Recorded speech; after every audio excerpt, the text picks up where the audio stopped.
ਵਾਹਿਗੁਰੂ ਜੀ ਕਾ ਖਾਲਸਾ ਵਾਹਿਗੁਰੂ ਜੀ ਕੀ ਫਤਿਹ।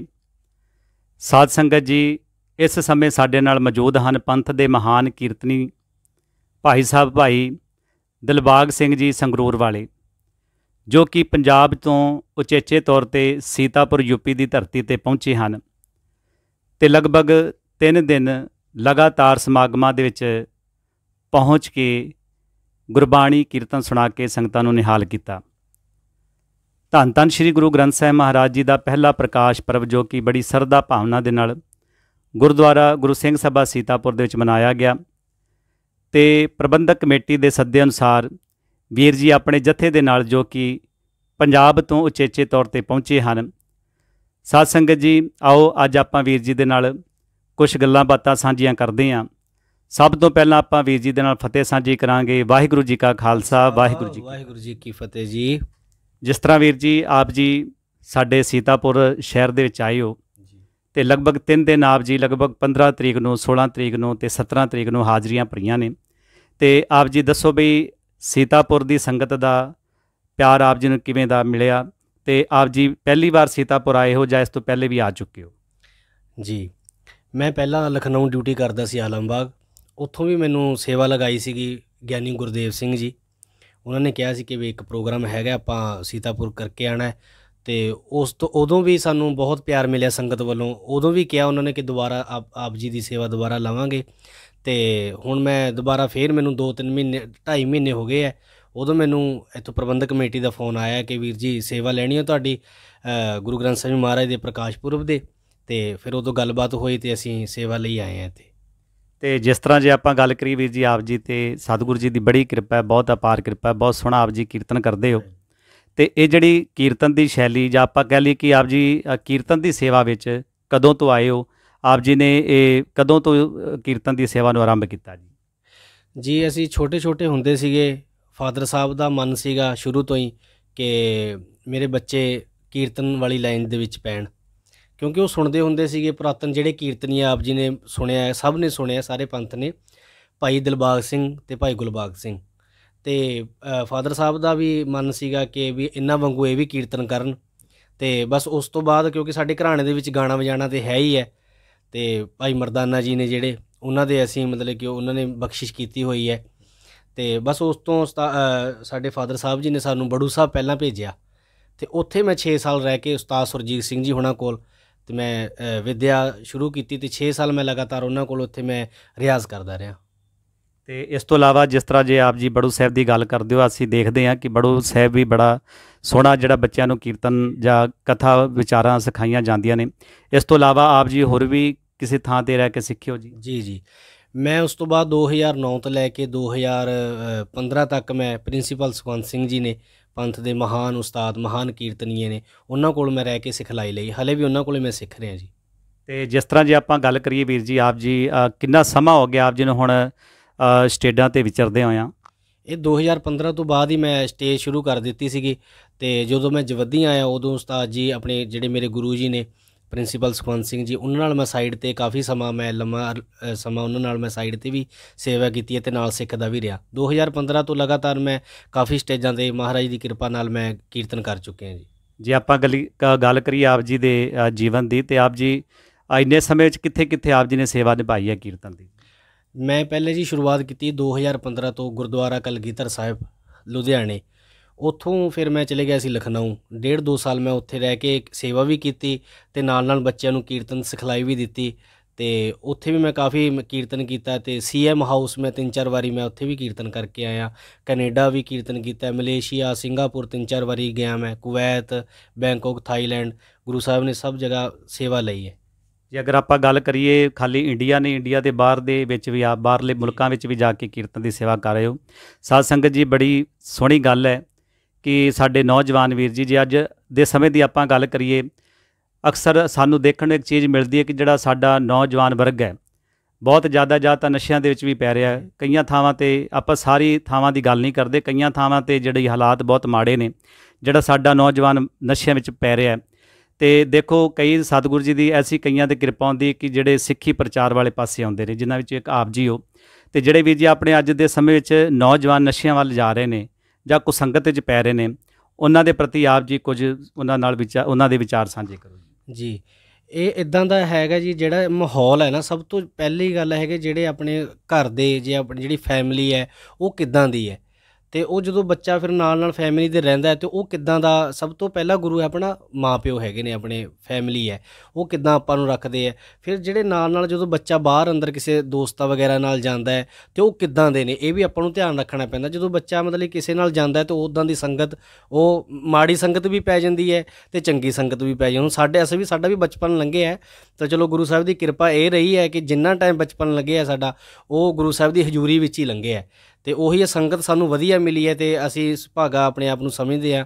ਸਾਡਾ ਧੰਨਵਾਦ ਹੈ ਧੰਨ ਧੰਨ ਸਾਹਿਬ ਸ੍ਰੀ ਗੁਰੂ ਗ੍ਰੰਥ ਸਾਹਿਬ ਮਹਾਰਾਜ ਜੀ ਦਾ, ਜਿਨ੍ਹਾਂ ਨੇ ਆਪਣੇ ਲੜ ਲਾ ਕੇ ਰੱਖਿਆ, ਅਤੇ ਧੰਨਵਾਦ ਹੈਗਾ ਸਾਡੇ ਫਾਦਰ ਸਾਹਿਬ ਦਾ, ਸਾਡੇ ਮਾਂ ਪਿਓ ਫੈਮਿਲੀ ਦਾ, ਜਿਨ੍ਹਾਂ ਨੇ ਸਾਨੂੰ ਚੰਗੇ ਲੜ ਲਾ ਕੇ ਰੱਖਿਆ, ਚੰਗੀ ਜਗ੍ਹਾ 'ਤੇ ਲਾ ਕੇ ਰੱਖਿਆ, ਕਿ ਉਹਨਾਂ ਨੂੰ ਪਤਾ ਸੀਗਾ ਕਿ ਜੇ ਗਲਤ, ਮਤਲਬ ਕਿ ਪਿੰਡਾਂ ਦੇ ਲੋਕ ਹੈਗੇ ਹਾਂ ਅਸੀਂ, ਅਤੇ ਪਿੰਡਾਂ ਦੇ ਲੋਕ ਹੈਗੇ, ਅਤੇ ਪਿੰਡਾਂ ਦੇ ਵਿੱਚ ਅਸੀਂ ਅਗਰ ਰਹਿ ਜਾਂਦੇ ਤੇ ਉਦੋਂ ਕੀ ਪਤਾ ਸਾਡਾ ਮਾਹੌਲ ਹੋਰ ਕੁਝ ਹੋਣਾ ਸੀਗਾ, ਅਤੇ ਉਹਨਾਂ ਨੂੰ ਪਤਾ ਸੀਗਾ ਅਤੇ ਕਿ ਵੀ ਇਹ ਚੰਗੇ ਪਾਸੇ ਲੱਗਣਗੇ ਅਤੇ ਚੰਗੇ ਮਾਹੌਲ ਦੇ ਵਿੱਚ ਜਾਣਗੇ, ਅਤੇ ਇਹਨਾਂ ਦਾ ਜੀਵਨ ਵੀ ਚੰਗਾ ਹੋਏਗਾ।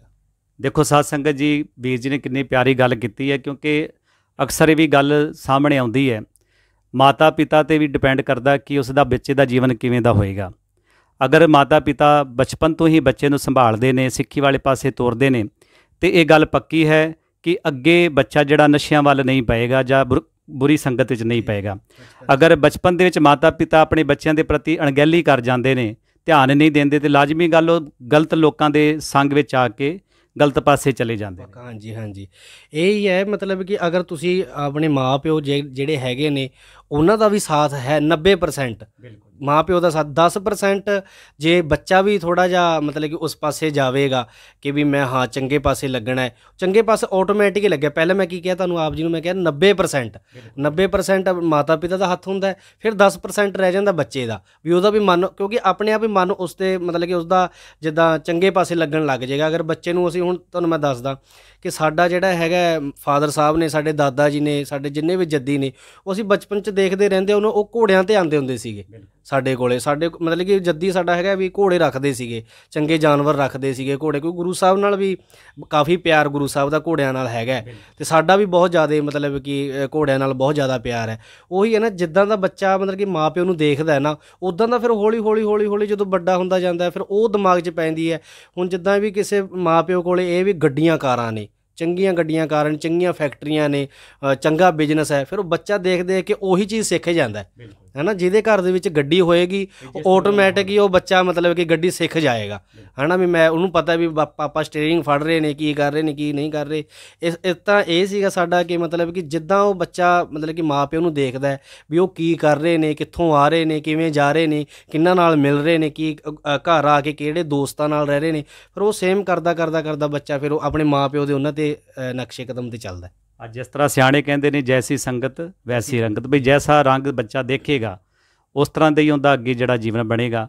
ਅੱਜ ਜਿਸ ਤਰ੍ਹਾਂ ਵੀਰ ਜੀ ਇੱਕ ਟਰੈਂਡ ਚੱਲ ਰਿਹਾ ਬਹੁਤ ਜ਼ਿਆਦਾ, ਪਹਿਲਾਂ ਤਾਂ ਆਪਾਂ ਪੰਜਾਬ ਵਿੱਚ ਦੇਖਦੇ ਸੀ, ਹੁਣ ਸਾਡੇ ਯੂਪੀ ਵਿੱਚ ਵੀ ਅਤੇ ਉੱਤਰਾਖੰਡ ਵਿੱਚ ਵੀ ਬਹੁਤ ਦੇਖਣ ਨੂੰ ਮਿਲ ਰਿਹਾ, ਜਿਹੜਾ ਆਪਣਾ ਨਵਾਂ ਯੂਥ ਹੈ, ਜੇ ਜਿਨ੍ਹਾਂ ਦੀ ਆਪਾਂ ਗੱਲ ਕਰੀ, ਜਿਨ੍ਹਾਂ ਨੇ ਹੁਣ ਸਿੱਖੀ ਨੂੰ ਸੰਭਾਲਣਾ ਹੈ, ਜਿਨ੍ਹਾਂ ਨੇ ਅੱਗੇ ਆਉਣਾ ਹੈ, ਉਹ ਸਾਡਾ ਜਿੰਨਾ ਵੀ ਨਵਾਂ ਯੂਥ ਹੈ ਉਹ ਬਾਹਰ ਵੱਲ ਭੱਜ ਰਿਹਾ, ਅਤੇ ਇਸ ਪ੍ਰਤੀ ਆਪ ਦੇ ਕੀ ਵਿਚਾਰ ਨੇ? ਵਿਚਾਰ ਇਹ ਨਹੀਂ, ਅਸੀਂ ਵੀ ਬਾਹਰ ਨੂੰ ਭੱਜ ਰਹੇ ਹਾਂ। ਸਾਡਾ ਜਿਹੜਾ ਹੈਗਾ ਮਨ ਹੈ ਕਿ ਵੀ ਇੱਥੇ ਹੈ ਕੁਛ ਨਹੀਂ ਜੀ। ਅਤੇ ਦੂਜੀ ਗੱਲ ਦੇਖੀਏ ਵੀ ਸਾਡਾ ਭਰੋਸਾ ਗੁਰੂ ਸਾਹਿਬ 'ਤੇ ਹੈ ਹੀ ਨਹੀਂ, ਕਿਉਂਕਿ ਜਦੋਂ ਤੱਕ ਆਪਣਾ ਭਰੋਸਾ ਗੁਰੂ ਸਾਹਿਬ 'ਤੇ ਨਹੀਂ ਹੋਏਗਾ, ਅਤੇ ਫਿਰ ਦੂਜੀ ਗੱਲ, ਅਸੀਂ ਚੰਗੀ ਸੰਗਤ 'ਚ ਸ਼ੁਰੂ ਤੋਂ ਪਏ, ਸਾਨੂੰ ਪਤਾ ਹੈ ਕਿ ਜੋ ਚਾਹੇ ਤਿਲ ਫੁੱਲ ਕਰਨਾ ਹੈ, ਚਾਹੇ ਜ਼ਿਆਦਾ ਕਰਨਾ ਹੈ, ਚਾਹੇ ਥੋੜ੍ਹਾ ਕਰਨਾ ਹੈ, ਅਗਰ ਤੁਹਾਨੂੰ ਗੁਰੂ ਸਾਹਿਬ 'ਤੇ ਭਰੋਸਾ ਹੈ, ਜੋ ਤੁਸੀਂ ਮਿਹਨਤ ਕੀਤੀ ਹੈ, ਹੁਣ ਮੈਂ 12-13 ਸਾਲ ਰਹਿ ਕੇ ਮੈਂ ਟਕਸਾਲਾਂ ਦੇ ਵਿੱਚ ਮੈਂ ਵਿੱਦਿਆ ਪ੍ਰਾਪਤ ਕੀਤੀ ਹੈ, ਅਗਰ ਮੈਨੂੰ ਆਪਣੇ ਆਪ 'ਤੇ ਭਰੋਸਾ ਹੈ ਅਤੇ ਗੁਰੂ ਸਾਹਿਬ 'ਤੇ ਭਰੋਸਾ ਹੈ, ਚਾਹੇ ਮੈਂ ਇੱਥੇ ਰਵਾਂ ਚਾਹੇ ਉੱਥੇ ਰਵਾਂ, ਮਹਾਰਾਜ ਨੇ ਲਾਜ ਰੱਖਣੀ ਹੈ। ਬਸ ਭਰੋਸਾ ਜ਼ਰੂਰੀ ਹੈ ਜੀ, ਬਈ ਭਰੋਸਾ ਹੋਣਾ ਬਹੁਤ ਜ਼ਰੂਰੀ ਹੈ।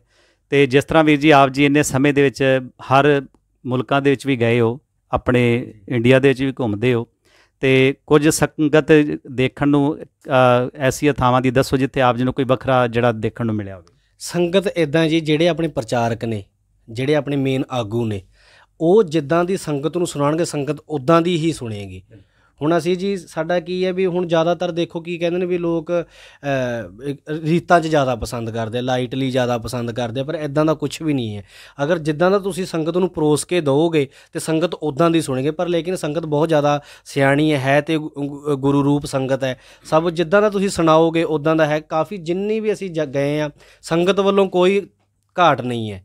ਸੰਗਤ ਸੁਣਦੀ ਹੈ, ਬਹੁਤ ਪਿਆਰ ਨਾਲ ਸੁਣਦੀ ਹੈ। ਬਸ ਘਾਟ ਕਿੱਥੇ ਹੁੰਦੀ ਹੈ, ਸਾਡੇ ਜਿਹੜੇ ਆਗੂ ਨੇ ਉਹ ਕਿੱਦਾਂ ਦਾ ਸਾਨੂੰ ਸੰਗਤ ਨੂੰ ਸੁਣਾਉਂਦੇ ਹੈ ਤੇ ਫਿਰ ਕਿੱਦਾਂ ਸੰਗਤ ਉਹਨਾਂ ਨੂੰ ਸੁਣਦੀ ਹੈ, ਇਹ ਹੈ ਮੇਨ ਗੱਲ। ਤੇ ਜਿਸ ਤਰ੍ਹਾਂ ਵੀਰ ਜੀ ਜੇ ਆਪਾਂ ਗੱਲ ਕਰੀਏ, ਦਾਸ ਵੀ ਲਗਭਗ 2007-8 ਦੇ ਵਿੱਚ ਕਾਲਜ ਦੇ ਵਿੱਚ ਰਿਹਾ ਸੀ ਤੇ ਸਾਡੇ ਸਮੇਂ ਵੀ ਸਾਡੇ ਕਾਲਜ ਪੌਂਟਾ ਸਾਹਿਬ ਦਾਸ ਉੱਥੇ ਰਹਿੰਦਾ ਸੀ ਤੇ ਲਗਭਗ 150-200 ਬੱਚਾ ਸਿੱਖਦਾ ਹੁੰਦਾ ਸੀ।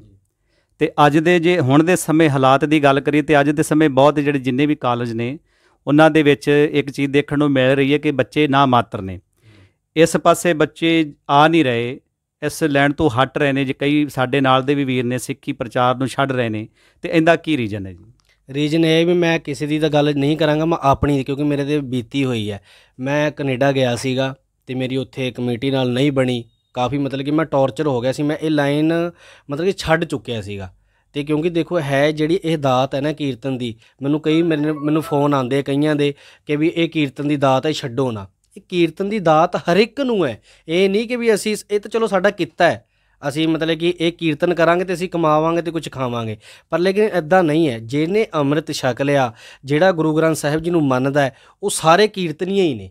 ਜੇ ਸੰਗਤ ਬੈਠੀ ਹੈ ਉਹ ਗੱਲ ਵੱਖਰੀ, ਅਸੀਂ ਥੋੜ੍ਹਾ ਜਿਹਾ ਉੱਚਾ ਹੋ ਕੇ ਬੈਠ ਜਾਂਦੇ ਹਾਂ ਅਤੇ 2 ਸ਼ਬਦ ਸੰਗਤ ਨੂੰ ਸੁਣਾ ਤੇ ਠੀਕ ਹੈ, ਉਨੇ ਟਾਈਮ ਤੱਕ ਅਸੀਂ ਥੋੜ੍ਹੇ ਜਿਹੇ ਉੱਚੇ ਹੈਗੇ ਹਾਂ ਸੰਗਤ ਦੇ ਉਹਦੇ ਵਿੱਚ ਕੀਰਤਨੀਆਂ ਕਰਕੇ। ਪਰ ਜਦੋਂ ਅਸੀਂ ਨੀਚੇ ਆ ਜਾਂਦੇ ਹਾਂ ਅਤੇ ਸੰਗਤ ਰੂਪ ਹੀ ਅਸੀਂ ਵੀ ਇੱਕੋ ਜਿਹੇ ਹਾਂ। ਅਤੇ ਇਹੀ ਮੈਂ ਕਹਿਣਾ ਚਾਹੁੰਦਾ ਕਿ ਮਤਲਬ ਕਿ ਸੰਗਤ ਜਿਹੜੀ ਹੈਗੀ ਆਪਾਂ ਨੂੰ ਬਹੁਤ ਜ਼ਿਆਦਾ ਪਿਆਰ ਕਰਦੀ ਹੈ, ਪਰ ਲੇਕਿਨ ਆਪ ਵੀ ਤੁਹਾਨੂੰ ਗੁਰੂ ਸਾਹਿਬ 'ਤੇ ਭਰੋਸਾ ਜ਼ਰੂਰ ਰੱਖਣਾ ਪਏਗਾ ਕਿ ਜੋ ਵੀ ਅਸੀਂ ਕਰ ਰਹੇ ਹਾਂ ਅਤੇ ਇਹ ਵੀ ਆਪਣੀ ਮਿਹਨਤ ਜਾਰੀ ਰੱਖੋ, ਅੱਗੇ ਜਾਰੀ ਰੱਖੋ ਜੋ ਵੀ ਹੈਗਾ, ਅਤੇ ਬਸ ਇੱਦਾਂ ਹੀ ਹੈ ਸਾਰਾ ਕੁਝ। ਜਿਸ ਤਰ੍ਹਾਂ ਜੇ ਆਪਾਂ ਗੱਲ ਕਰੀਏ ਵੀਰ ਜੀ, ਸ਼ਹਿਰਾਂ ਵਿੱਚ ਵੀ ਹਾਲਾਤ, ਜੇ ਪਿੰਡਾਂ ਦੇ ਫਾਰਮਾਂ ਦੇ ਗੁਰਦੁਆਰਿਆਂ ਦੀ ਗੱਲ ਕਰੀਏ ਤੇ ਉੱਥੇ ਜਿਹੜੇ ਗ੍ਰੰਥੀ ਸਿੰਘ ਨੇ ਜਾਂ ਸੇਵਾਦਾਰ ਨੇ, ਉਹਨਾਂ ਦੀਆਂ ਜਿਹੜੀਆਂ ਤਨਖਾਹਾਂ ਨੇ ਨਾ ਮਾਤਰ ਨੇ। ਕਹਿ ਲਓ ਕਿ 7-8 ਹਜ਼ਾਰ ਤਨਖਾਹਾਂ ਨੇ, ਜਿਹਦੇ ਕਰਕੇ ਉਹਨਾਂ ਦੇ ਪਰਿਵਾਰ ਦੀ ਪਾਲਣਾ ਕਰਨਾ ਉਹਨਾਂ ਵਾਸਤੇ ਔਖਾ ਹੋ ਜਾਂਦਾ, ਪਰ ਕਮੇਟੀ ਕਦੇ ਉਹਨਾਂ ਵੱਲ ਧਿਆਨ ਨਹੀਂ ਦਿੰਦੀ। ਇਸ ਦੇ ਪ੍ਰਤੀ ਆਪ ਜੀ ਕੀ ਵਿਚਾਰ ਸਾਂਝੇ ਕਰਦੇ ਹੋ ਜੀ? ਹਾਂਜੀ, ਵਿਚਾਰ ਇਹ ਹੈ ਜੀ ਇਹਦੇ ਵਿੱਚ ਕਿ ਜਿਹੜੇ ਆਪਣੇ ਪਾਠੀ ਸਿੰਘ ਨੇ ਜਾਂ ਗ੍ਰੰਥੀ ਸਿੰਘ ਨੇ, ਰਾਗੀ ਸਿੰਘ ਨੇ, ਥੋੜ੍ਹੀ ਜਿਹੀ ਆਪਣੀ ਵੀ ਗਲਤੀ ਹੈਗੀ ਵੀਰ ਜੀ, ਕਿ ਜਿੱਥੇ ਜੇ ਆਪਣੇ ਕੋਲ ਕੁਝ ਹੈ ਨਾ, ਅਗਰ ਤੁਸੀਂ ਮਿਹਨਤ ਕੀਤੀ ਹੈ, ਜੇ ਤੁਹਾਡੇ ਕੋਲ ਕੋਈ ਗੁਣ ਹੈ ਤਾਂ ਤੁਸੀਂ ਠੋਕ ਕੇ ਕਿਸੇ ਨੂੰ ਕਹਿ ਸਕਦੇ ਹੋ ਵੀ ਸਾਡੀ ਗਲਤੀ ਦੱਸੋ। ਫਿਰ ਤੁਸੀਂ ਠੋਕ ਕੇ ਤੁਸੀਂ ਉਹਨਾਂ ਨੂੰ ਕਹਿ ਸਕਦੇ ਹੋ ਸਾਡੀ ਜਿਹੜੀ ਪੇ ਹੈ, ਜਿਹੜੀ ਸਾਡੀ ਤਨਖਾਹ ਹੈ, ਇੰਨੀ ਕਰੋ। ਫਿਰ ਅੱਗੇ ਉਹ ਨਹੀਂ ਕਰਦੇ, ਫਿਰ ਮਤਲਬ ਕਿ ਇੱਕ ਵਾਰੀ ਤੁਸੀਂ ਸਵਾਲ ਕਰ ਸਕਦੇ ਹੋ। ਉਹ ਸਵਾਲ ਤਾਂ ਤੁਸੀਂ ਕਰ ਸਕਦੇ ਹੋ ਅਗਰ ਤੁਹਾਡੇ ਦੇ ਅੰਦਰ ਕੁਝ ਹੈ, ਅਗਰ ਤੁਹਾਡੇ ਆਪਣੇ ਗੁਣ 'ਤੇ ਤੁਹਾਨੂੰ ਭਰੋਸਾ ਹੈ, ਨਹੀਂ ਵੀਰ ਜੀ। ਅਤੇ ਫਿਰ ਉਹ ਕਮੇਟੀ, ਫਿਰ ਉਸ ਤੋਂ ਬਾਅਦ ਕਮੇਟੀ ਦੀ ਗੱਲ ਆ ਜਾਂਦੀ ਹੈ। ਕਿਉਂਕਿ ਮੈਂ ਦੇਖਿਆ ਕਈ ਹੁਣ ਆਪਣੇ ਮਿੱਤਰ ਹੈਗੇ ਨੇ ਮੇਰੇ, ਬਹੁਤ ਗੁਣੀ ਨੇ, ਬਹੁਤ ਮਤਲਬ ਕਿ ਸਿੱਖੇ ਹੋਏ ਨੇ, ਉਹ ਵੀ ਵਿਚਾਰੇ ਮਤਲਬ ਕਿ ਇਹ ਗੱਲਾਂ ਕਰਦੇ, ਪਰ ਕਿੰਨਾ ਕੁ ਟਾਈਮ ਅਸੀਂ ਆਪਣਾ ਠੋਕਵਾਂ ਜਵਾਬ ਦੇਈ ਜਾਵਾਂਗੇ? ਕਰਨਾ ਤਾਂ ਉਹਨਾਂ ਨਹੀਂ ਹੈ ਕਮੇਟੀ ਦਾ, ਕਿਉਂਕਿ ਜੇ ਕਮੇਟੀ ਨੂੰ ਇਹ ਨਹੀਂ ਪਤਾ, ਕਮੇਟੀ ਉਹ ਚੰਗੀ ਹੋਏਗੀ ਜਿਹੜੀ ਆਪ ਗੁਰੂ ਸਾਹਿਬ ਦੇ ਲੜ ਲੱਗੀ ਹੋਏਗੀ ਅਤੇ ਜਿਹਨੂੰ ਆਪ ਕੀਰਤਨ ਦਾ ਪਤਾ ਹੋਏਗਾ, ਕਥਾ ਦਾ ਪਤਾ ਹੋਏਗਾ, ਇਤਿਹਾਸ ਦਾ ਪਤਾ ਹੋਏਗਾ, ਉਹੀ ਕੀਰਤਨੀਏ ਦੀ, ਗ੍ਰੰਥੀ ਦੀ, ਸੇਵਾਦਾਰ ਦੀ ਉਹ ਕਦਰ ਕਰ ਸਕਦੀ ਹੈ।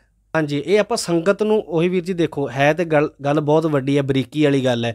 ਆਪਾਂ ਜਿੰਨਾ ਮਰਜ਼ੀ ਸੰਗਤ ਨੂੰ ਵਾਹ ਖਟਾ ਲਈਏ, ਜਿੰਨਾ ਮਰਜ਼ੀ ਹੱਥ ਜੋੜ ਲਈਏ, ਸਾਡੇ ਕੀਰਤਨੀਏ ਇੱਦਾਂ ਨੇ, ਸਾਡੀ ਸੰਗਤ ਇੱਦਾਂ, ਸਾਡੇ ਪ੍ਰਚਾਰਕ ਇੱਦਾਂ ਨੇ, ਸਾਡੀ ਕਮੇਟੀ ਇੰਨਾ ਕੁਛ ਕਰਦੀ ਹੈ, ਜਿੰਨਾ ਮਰਜ਼ੀ ਤੁਸੀਂ ਕਹਿ ਲਓ, ਜਿੰਨਾ ਮਰਜ਼ੀ ਤੁਸੀਂ ਆਪਣੀ ਵਾਹ ਖਟਾ ਲਓ, ਪਰ ਜਦੋਂ ਇੱਕ ਤੁਸੀਂ ਸੰਗਤ ਨੂੰ ਨਹੀਂ ਪਤਾ ਹੋਏਗਾ, ਦੇਖੋ ਇਨਸਾਨ ਹੈ, ਨਹੀਂ ਪਤਾ ਹੋਏਗਾ, ਪਰ ਜਿਹੜਾ ਉੱਥੇ ਬੈਠਿਆ ਹੈ ਚਵਰ ਛਤਰ ਤਖਤ ਦਾ ਮਾਲਿਕ, ਉਹਨੂੰ ਤਾਂ ਪਤਾ ਨਾ, ਉਹਦੇ ਕਿੱਦਾਂ ਤੁਸੀਂ ਲੁਕੋ ਲੋਗੇ ਇਹ ਚੀਜ਼। ਰੱਖਦਾ ਉੱਥੇ ਰਹਿਣਾ ਪੈਂਦਾ। ਦੇਖੋ ਜੀ, ਸਭ ਤੋਂ ਪਹਿਲਾਂ ਜਿਹੜੀ ਦਾਸ ਵੀ ਗੱਲ ਕਰੇਗਾ, ਸਾਰੀਆਂ ਪ੍ਰਬੰਧਕ ਕਮੇਟੀਆਂ ਜਿੰਨੀਆਂ ਵੀ ਸਾਡੇ ਸੁਣ ਰਹੀਆਂ ਨੇ, ਕਿ ਜਿਹੜਾ ਸਤਿਕਾਰ ਹੈ ਗੁਰੂ ਦੇ ਵਜ਼ੀਰਾਂ ਦਾ ਜਾਂ ਗੁਰੂ ਦੇ ਕੀਰਤਨੀਆਂ ਦਾ, ਇਹ ਖਾਲੀ ਸੰਗਤੀ ਤੌਰ 'ਤੇ ਨਹੀਂ ਹੋਣਾ ਚਾਹੀਦਾ। ਜੇ ਅਗਰ ਤੁਸੀਂ ਸੰਗਤੀ ਤੌਰ 'ਤੇ ਕਰ ਰਹੇ ਹੋ ਨਾ, ਖਾਲੀ ਸੰਗਤ ਨੂੰ ਦਿਖਾਉਣ ਵਾਸਤੇ, ਤੇ ਉਹ ਫਿਰ ਸੰਗਤ ਤੱਕ ਹੀ ਸੀਮਤ ਹੈ, ਉਹ ਗੁਰੂ ਪ੍ਰਵਾਨ ਨਹੀਂ ਕਰਦਾ ਸੇਵਾ ਨੂੰ। ਤੇ ਅਗਰ ਸਤਿਕਾਰ ਕਰਨਾ ਤੇ ਅੰਦਰੂਨੀ ਸਤਿਕਾਰ ਗੁਰੂ ਦੇ ਕੀਰਤਨੀਆਂ ਤੇ ਗੁਰੂ ਦੇ ਵਜ਼ੀਰਾਂ ਦੇ ਪ੍ਰਤੀ ਹੋਣਾ ਚਾਹੀਦਾ। ਥੋੜਾ ਹੋਵੇ ਪਰ ਵਧੀਆ ਹੋਵੇ, ਬਿਲਕੁਲ ਚੰਗਾ ਲੱਗੇ ਜੀ।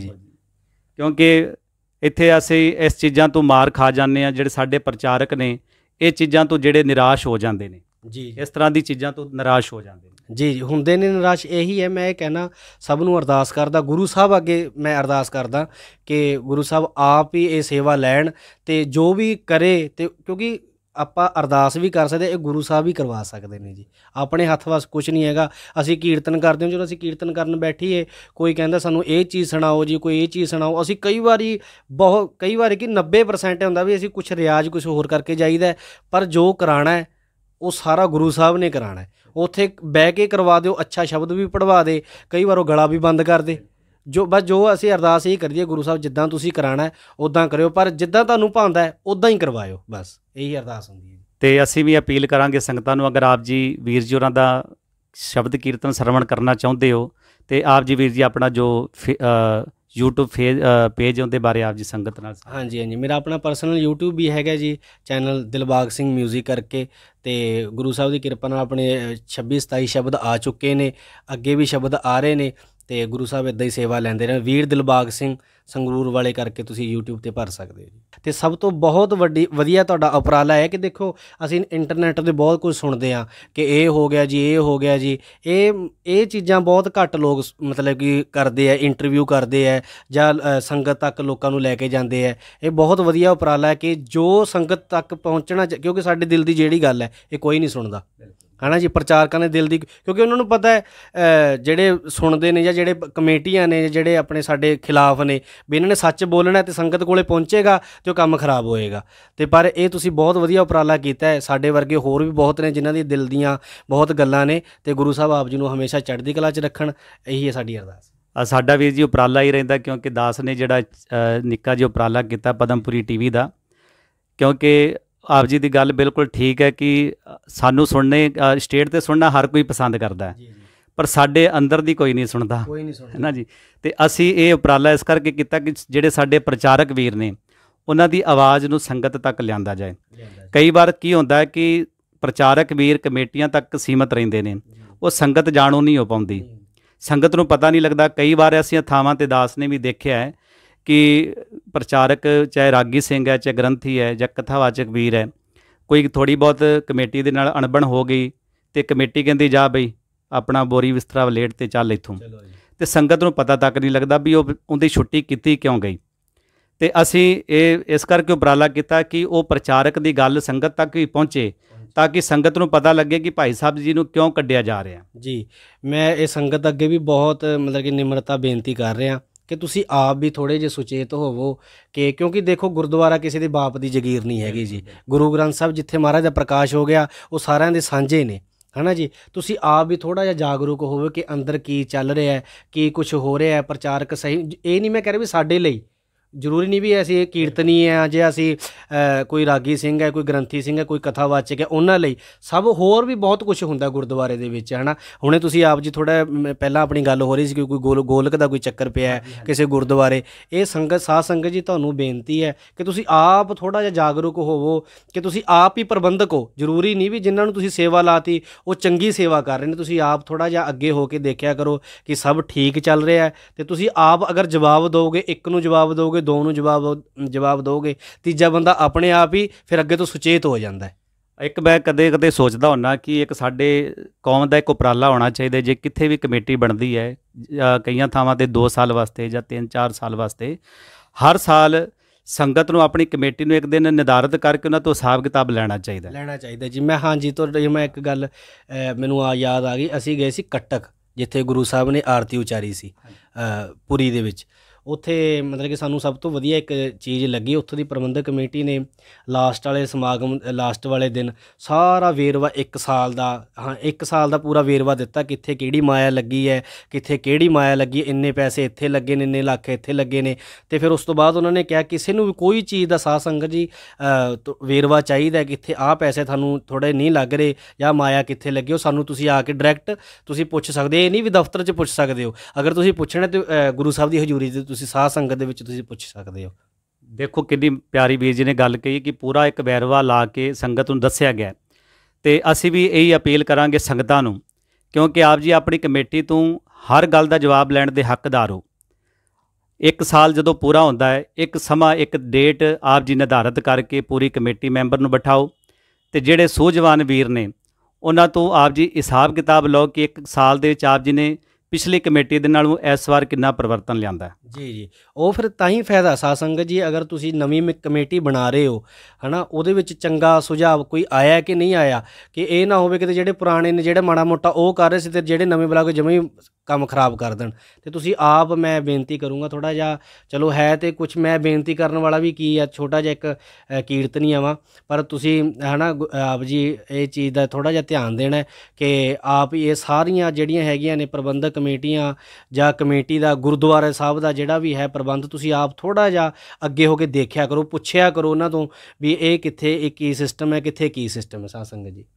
ਤੇ ਅੱਜ ਦੇ ਯੂਥ ਵਾਸਤੇ ਆਪ ਜੀ ਕੋਈ 2-4 ਵਿਚਾਰਾਂ ਸਾਂਝੀਆਂ ਕਰੋ, ਜਿਹੜਾ ਆਪਣਾ ਯੂਥ ਜਿਹੜਾ ਹੈ ਉਹ ਕਿਵੇਂ ਇਸ ਪਾਸੇ ਆਏ, ਸਿੱਖੀ ਦੇ ਨਾਲ ਜੁੜੇ, ਕਿਉਂਕਿ ਸਾਡੇ ਪ੍ਰਬੰਧਕ ਕਮੇਟੀਆਂ ਦਾ ਵੀ ਹੱਕ ਬਣਦਾ ਹੈ ਕਿ ਨਵਾਂ ਯੂਥ ਜਿਹੜਾ ਉਹਨਾਂ ਨੂੰ ਵੀ ਵਿੱਚ ਕਮੇਟੀ ਦੇ ਮੌਕਾ ਦੇਣਾ ਚਾਹੀਦਾ। ਜ਼ਿਆਦਾ ਆਪਾਂ ਦੇਖਦੇ ਹਾਂ ਹਰ ਗੁਰਦੁਆਰੇ ਪੁਰਾਣੇ ਲੋਕ ਬੈਠੇ ਨੇ ਅੱਜ ਵੀ ਮੱਲਾ ਮਾਰ ਕੇ, ਤੇ ਸਾਡੇ ਯੂਥ ਨੂੰ ਅੱਗੇ ਨਹੀਂ ਆਉਣ ਦੇ ਰਹੇ। ਤੇ ਇਸ ਕਰਕੇ ਆਪ ਜੀ ਯੂਥ ਵਾਸਤੇ 2-4 ਲੈਣਾ ਸਾਂਝੀਆਂ ਕਰੋ। ਵੀਰ ਜੀ ਗੱਲ ਤਾਂ ਇੱਦਾਂ ਹੈ, ਜੇ ਪਹਿਲਾਂ ਵਾਲੇ ਛੱਡਣਗੇ ਤਾਂ ਹੀ ਵਿਚਾਰੇ ਅੱਗੇ ਅਗਲੇ ਆਉਣਗੇ, ਪਰ ਇਹ ਸਾਧ ਸੰਗਤ ਦੀ ਉਪਰਾਲਾ ਕਰ ਸਕਦੀ ਹੈ ਕਿ ਵੀ ਨਹੀਂ, ਅਗਲੇ ਨੂੰ ਟਾਈਮ ਦਿਓ ਜਿਹੜੇ ਨਵੇਂ ਆ ਰਹੇ ਨੇ, ਹੈ ਨਾ ਜੀ। ਅਤੇ ਦੂਸਰੀ ਗੱਲ, ਇਸ ਪਾਸੇ ਕਿਉਂ ਨਹੀਂ ਇਹ ਆਪਣੇ, ਮੈਂ ਪਹਿਲਾਂ ਮੇਰੀ ਸ਼ਾਇਦ ਵਿੱਚ ਗੱਲ ਰਹਿ ਗਈ ਸੀ, ਪਹਿਲਾਂ ਮੈਂ ਭੁੱਲ ਗਿਆ ਸੀਗਾ, ਅਤੇ ਵੀ ਦੇਖੋ ਹੁਣ ਮੈਂ ਗੱਲ ਕਰ ਰਿਹਾ, ਹੁਣ ਇਹ ਕਿੰਨੇ ਬੱਚੇ ਸੁਣਨਗੇ ਇਹ ਚੀਜ਼, ਹੈ ਨਾ, ਕਿੰਨੇ ਲੋਕ ਸੁਣਨਗੇ ਇਹ ਚੀਜ਼ ਨੂੰ ਜਿਹੜੇ ਕੀਰਤਨੀ ਲਾਈਨ ਦੇ ਵਿੱਚ ਜਾਂ ਕਮੇਟੀ ਲਾਈਨ ਦੇ ਵਿੱਚ ਆਉਣਾ ਚਾਹੁੰਦੇ ਨੇ, ਜਿਹੜੇ ਚੰਗੇ ਨੇ, ਨਿਤਨੇਮੀ ਨੇ ਜਿਹੜੇ, ਹੈ ਨਾ, ਉਹ ਫਿਰ ਜਦੋਂ ਇਹ ਸਾਡੀਆਂ ਗੱਲਾਂ ਸੁਣਨਗੇ ਕਈ ਵਾਰ ਉਹ ਪਿੱਛੇ ਪੈਰ ਹਟ ਜਾਂਦੇ ਉਹਨਾਂ ਦੇ, ਕਿਉਂਕਿ ਜ਼ਰੂਰੀ ਮੇਰੀ ਗੱਲ ਸੁਣਨਗੇ, ਕਾਫੀ ਗੱਲਾਂ ਆਉਂਦੀਆਂ ਨੇ, ਰਾਗੀ ਸਿੰਘਾਂ ਦੀਆਂ ਆਉਂਦੀਆਂ ਨੇ, ਕਿਤੋਂ ਆਉਂਦੀਆਂ ਨੇ, ਕੋਈ ਕਿਤੋਂ ਆਉਂਦੀਆਂ ਨੇ, ਫਿਰ ਉਹ ਇਸੇ ਕਰਕੇ ਤੁਸੀਂ ਆਪ ਅਗਰ ਚੰਗੇ ਹੋਵੋਗੇ, ਇਹ ਗੱਲਾਂ ਨਾ ਅੱਗੇ ਆਉਣ, ਹੈ ਨਾ, ਅਤੇ ਫਿਰ ਜਿਹੜਾ ਨਵਾਂ ਯੂਥ ਹੈ ਉਹ ਆਪਣੇ ਆਪ ਹੀ ਇਹ ਚੀਜ਼ ਮਤਲਬ ਕਿ ਗੁਰਦੁਆਰੇ ਵਾਲੇ ਪਾਸੇ, ਚੰਗੇ ਵਾਲੇ ਪਾਸੇ ਮਤਲਬ ਕਿ ਆਉਂਦਾ ਹੈ। ਤੇ ਸਾਰਿਆਂ ਦਾ ਇਹ ਹਰ ਕਮੇਟੀ ਦਾ ਉਪਰਾਲਾ ਬਣਦਾ ਕਿ ਆਪ ਜੀ ਨਵੇਂ ਯੂਥ ਨੂੰ ਵੀ ਜ਼ਰੂਰ ਮੌਕਾ ਦਿਓ। ਸੋ ਸਾਡੇ ਨਾਲ ਮੌਜੂਦ ਸਨ ਸਾਡੇ ਅਤੀ ਸਤਿਕਾਰਯੋਗ ਮਾਣਯੋਗ ਗੁਰੂ ਕੇ ਕੀਰਤਨੀਏ ਭਾਈ ਸਾਹਿਬ ਭਾਈ ਦਿਲਬਾਗ ਸਿੰਘ ਜੀ ਸੰਗਰੂਰ ਵਾਲੇ, ਜੋ ਕਿ ਆਪਣੇ ਪੂਰੇ ਜਥੇ ਦੇ ਨਾਲ ਯੂਪੀ ਸੀਤਾਪੁਰ ਪਹੁੰਚੇ, ਜਿਨ੍ਹਾਂ ਨੇ 3 ਦਿਨ ਲਗਾਤਾਰ ਸੰਗਤਾਂ ਨੂੰ ਗੁਰੂ ਜਸ ਸੁਣਾ ਕੇ ਨਿਹਾਲ ਕੀਤਾ। ਸੋ ਅਸੀਂ ਅਰਦਾਸ ਕਰਾਂਗੇ ਪਾਤਸ਼ਾਹ ਜੀ ਦੇ ਚਰਨਾਂ ਵਿੱਚ ਕਿ ਸਤਿਗੁਰੂ ਜੀ ਇਸੇ ਤਰ੍ਹਾਂ ਆਪ ਜੀ ਆਪਣੇ ਬੱਚਿਆਂ ਤੋਂ ਸੇਵਾ ਲੈਂਦੇ ਰਹੋ, ਚੜ੍ਹਦੀਆਂ ਕਲਾ ਵਾਲਾ ਜੀਵਨ ਬਖਸ਼ੋ। ਵਾਹਿਗੁਰੂ ਜੀ ਕਾ ਖਾਲਸਾ, ਵਾਹਿਗੁਰੂ ਜੀ ਕੀ ਫਤਿਹ।